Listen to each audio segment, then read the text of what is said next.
Hi folks, welcome to Blackbeard's Detailing YouTube channel. I'm Ross, that's a car alarm that's just went off, and I am currently loaded with the cold.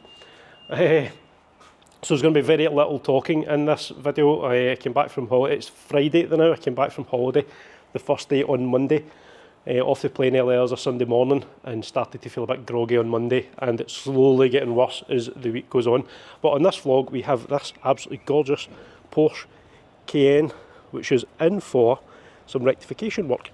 It was coated elsewhere and the coating's not really behaving as it should, so over to moi to get it all nice and sorted. So I'm going to get the decon done today. I've got it in over the course of the weekend, so wee mild correction on the paintwork. Wheels are also going off and getting coated, and then it's getting Crystal Serum Light put on it, equivalent to the coating which was placed on it originally. And yeah, again, very little talking will be done with this because I'm coughing, spluttering, and I've got a runny nose, and nobody kind of wants to hear or see that. And yeah, hopefully join us for the journey.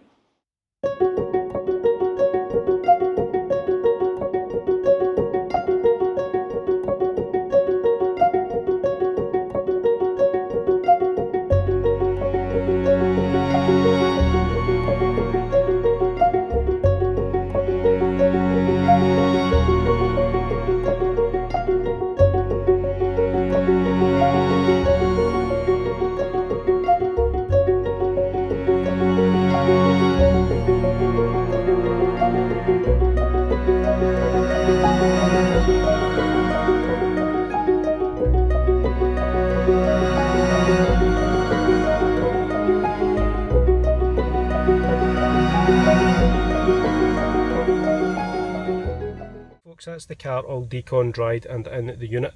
This is one incredibly important function if you're detailing and you're going to be taking the wheels off. So into settings and then into car, and then all the way down there's additional chassis settings, so you need to press that, activate car jack mode, press that, and it's essentially locking out the air suspension, so when it lifts it's not getting confused, it's not going to do any damage at all to the airbags, any of the suspension components. It's essentially locked out that air suspension, so that is going to save somebody a massive headache, and more importantly quite a massive bill if something goes wrong with the air suspension on the cars. There's quite a few cars have got jack modes on them, so make sure that you activate it. Some of them you just lock it out in the highest setting, whereas this one you don't just lock it out in the highest setting, you need to activate that jack mode. Getting it done right.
So that's all the prep work done on this Cayenne. You might notice Derek has now arrived. You may recognise him from vlogs such as my pain in the arse best friend and the guy I can't get rid of. He basically turned up. I done his C-Class one day and then I basically couldn't get rid of him. It was actually the first car I ever, well not him, his C-Class was the first car I'd ever ceramic coated many a moon ago. So because I'm still feeling a wee bit under the weather, Derek has offered to come up and give me a wee hand with this. He's just basically going to be running back and forward with the cloths and putting the coating on the applicator pad, so I don't need to keep on standing up and back and forward and stuff. Amazing how much quicker you can get the car done doing that. It's the way Josh and I do it. But I'll coat it, Derek's just going to be running back and forward, so he's very gratefully offered to come up and give me a wee hand to hopefully help cut an hour or so off the job. So yeah, as I says, full thing's just been panel wiped. That Range Rover is going away at 1 o'clock and it's 5 minutes to 1. So as soon as that goes away, we're going to get cracked on and we'll get the coating on this Porsche. And yeah, we shall see you very shortly.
Well, that's this Porsche all finished, coating just on. Again, Derek helped out massively with running back and forward. So it's getting picked up tomorrow, and yeah, it's all ready to rock. Lovely, glossy, wheels off, wheels are all coated, calipers coated, and paintwork back to looking how it should be, and all protected. And super glossy. So thank you very much for watching. I'll do some beauty shots of this, so stay tuned for that. And yeah, cheerio, bye.